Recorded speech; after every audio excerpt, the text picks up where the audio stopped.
Coucou, bon retour sur ma chaîne. Je suis contente de vous retrouver pour cette nouvelle vidéo dans laquelle j'aimerais qu'on échange nos états d'âme par rapport à cette période de confinement. Comme vous savez, depuis déjà 2 semaines, nous sommes enfermés chez nous, privés de notre liberté d'action, d'aller et venir. C'est très compliqué, il faut se justifier quand on est dehors. Parfois, on se fait interpeller par des policiers pour qu'on leur montre notre attestation de déplacement. C'est vraiment très désagréable.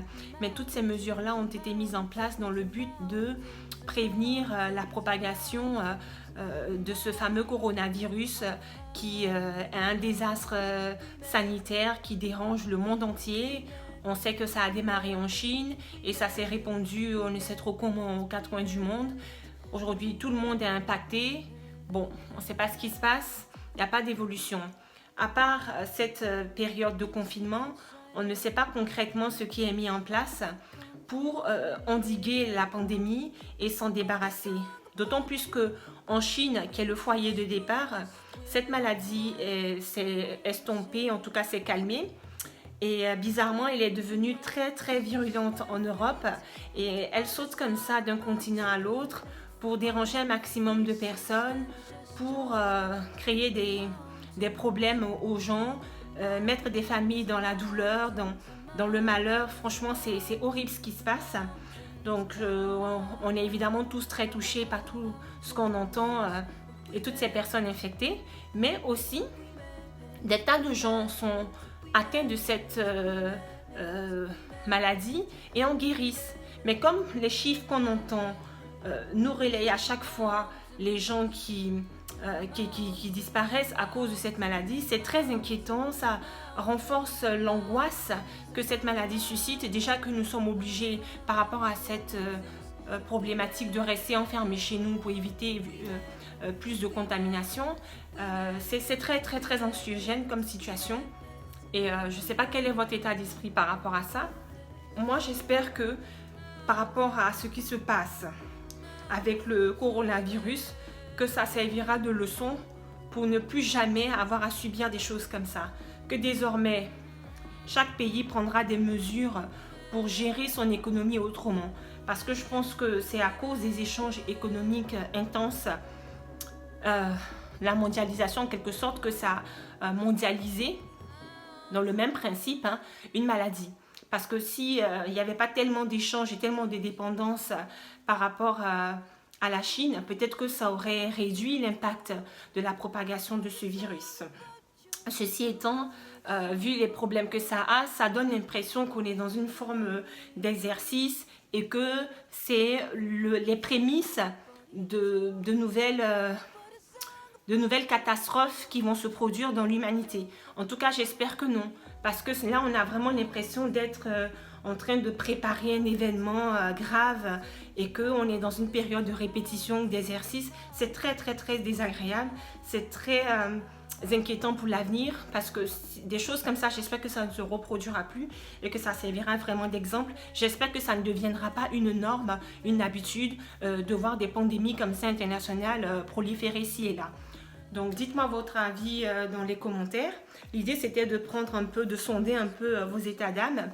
Comment vous vivez psychologiquement cette situation, parce que le coronavirus, on en entend parler H24, je ne vais pas faire une vidéo pour redébattre là-dessus.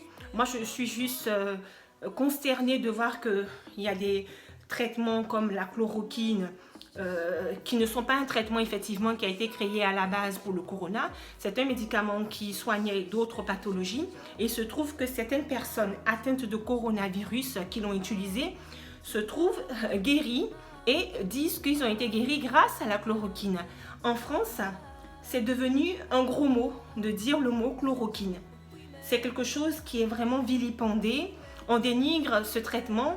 On rejette toutes les personnes qui osent dire qu'elles ont été guéries grâce à la chloroquine. Je ne comprends pas pourquoi une telle mentalité. On traverse un moment de crise sanitaire, mais incroyable, quelque chose qui crée une panique dans le monde entier.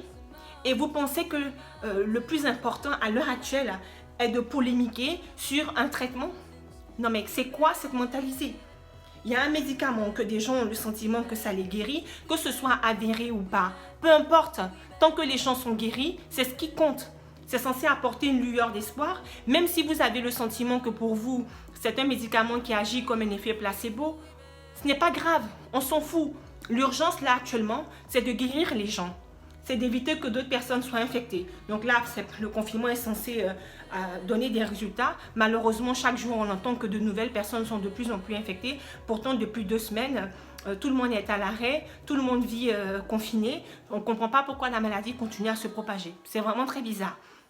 L'heure n'est pas à polémiquer inutilement sur un quelconque traitement. Aujourd'hui, on devrait plutôt se concentrer à envoyer des ondes positives à tous ceux qui sont impactés et infectés par ce virus pour s'en débarrasser. On devait tous faire bloc pour vraiment éradiquer cette maladie et que ça ne soit plus qu'un mauvais souvenir.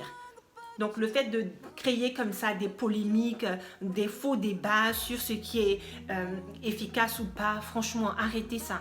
D'accord? Franchement, parce qu'il y a des tas de gens qui sont peut-être atteints de cette maladie dans certains endroits du monde qui n'ont même pas les moyens de se soigner. C'est indécent de voir que certains ont accès à des remèdes et qui se permettent de faire la fine bouche ou de rejeter ou de dénigrer quelconque médicament. C'est vraiment, c'est dommage. Donc arrêtons avec cette attitude toujours négative, toujours chercher des problèmes là où ils ne sont pas.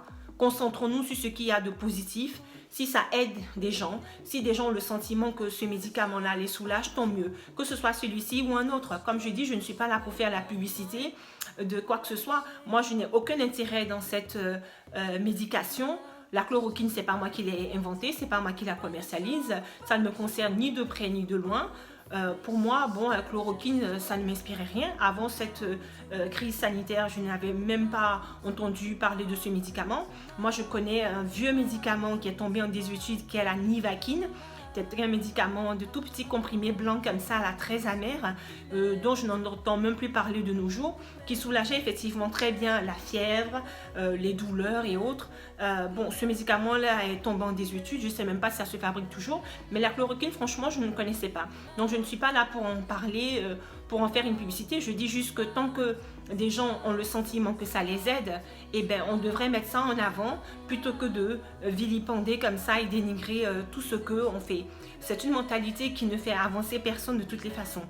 Je voudrais finir sur une note positive et envisager la perspective que le confinement soit arrêté le 15 avril parce que là, on est confiné jusqu'au 15 avril. J'espère que ça ne sera pas renouvelé une fois de plus et que ça sera la fin de cette période difficile. En tout cas, on croise les doigts. Je déplore qu'on puisse passer Pâques dans le confinement, hein, dans la tristesse et ça gâche un peu les festivités de ce moment de joie que représente la fête de Pâques. Mais bon, c'est comme ça. J'aimerais savoir 2 choses. Quelles sont les activités que vous faisiez, que vous ne faites plus à cause du confinement et qui vous manquent le plus? Et deuxième question, quelle est la chose que vous ferez à la fin du confinement? Moi, par exemple, je pense que ça sera un restaurant suivi d'une séance de cinéma parce que ça me manque beaucoup. J'aimais bien sortir dans les restaurants, j'aimais bien aussi aller au cinéma. Et depuis maintenant 2 semaines qu'on ne peut plus faire tout ça, ça m'a beaucoup manqué. Notamment pour mon anniversaire, ça m'a beaucoup manqué, c'était très frustrant. Donc je pense que c'est certainement les 2 choses que je ferai dès que le confinement sera interrompu. Donc j'attends vos réponses. Merci de m'avoir suivi jusqu'au bout. J'espère que la vidéo vous a plu. N'oubliez pas de commenter, liker, de vous abonner nombreux. Je vous dis à très vite pour une nouvelle vidéo. Je vous embrasse. Bon courage à tout le monde pendant cette période de confinement. Beaucoup de force. Et puis énergie positive, prière, énergie positive. Il n'y a que ça qui va nous permettre de surmonter cette épreuve difficile et de vaincre et de terrasser ce virus une bonne fois pour toutes. Merci, à très vite.